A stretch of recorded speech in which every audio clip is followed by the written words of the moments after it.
There he is. I knew I was gonna get one of these fish. It was actually gonna baffle me if I didn't get one of these. I just saw a whole pile of fish, and I knew that one of those fish had to bite it. There he is, got him. A good little bunch of fish right here. Oh no, he's still there. He just turned funny on me. I thought I lost him for a sec. Yeah, you know what? This is a good fish. A little stronger fish. Sometimes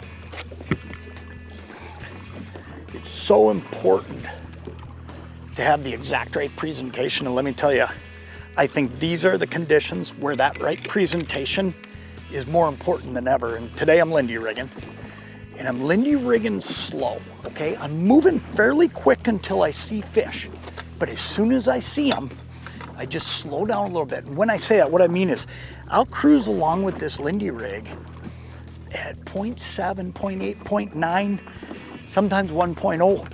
I see a fish, and the first thing I do then, oh yeah, another great eye. First thing I do is I slow it down. I'll get down into that 0.4, 0.5, park right over the top of them and give them a chance. Oh yeah, look at that. That fish came unhooked on me right when I netted him. There's the hook. Look at that, what a break. That fish was a whisker away from being gone. But one of the things we'll do is I'll slow down and I'll give that fish a little bit of extra look, and then I'll actually work that Lindy rig a little bit as well. Simple setup. Lindy no snag sinker. Talk about this a lot, but man, this is one of my favorite sinkers to use, and I'll tell you why. It's got the balsa up in the top, so if I do get hung up, and you know, we're not gonna have that problem on this mid-leg structure I'm on today, there's no rocks out here, but if I do get hung up, this balsa that's up in the top of that sinker allows me to let the line go slack, the sinker will stand up, it'll float it up, you can go over the top of it and you can just pop it out. But one thing I want you to notice today, I'm using a lot of weight. Even though it's really calm out here, I'm using a 1/2 ounce weight. And part of the reason for that is this. Because I'm flying along, I want to keep that Lindy rig down in the zone. So I'm zipping along looking for fish, and then I'm slowing down, and I'm getting about half my bites when I'm flying. The other half are coming when I slow down, but if I wasn't using enough weight, let's say I was using a 3/8 ounce, here's what's going to happen.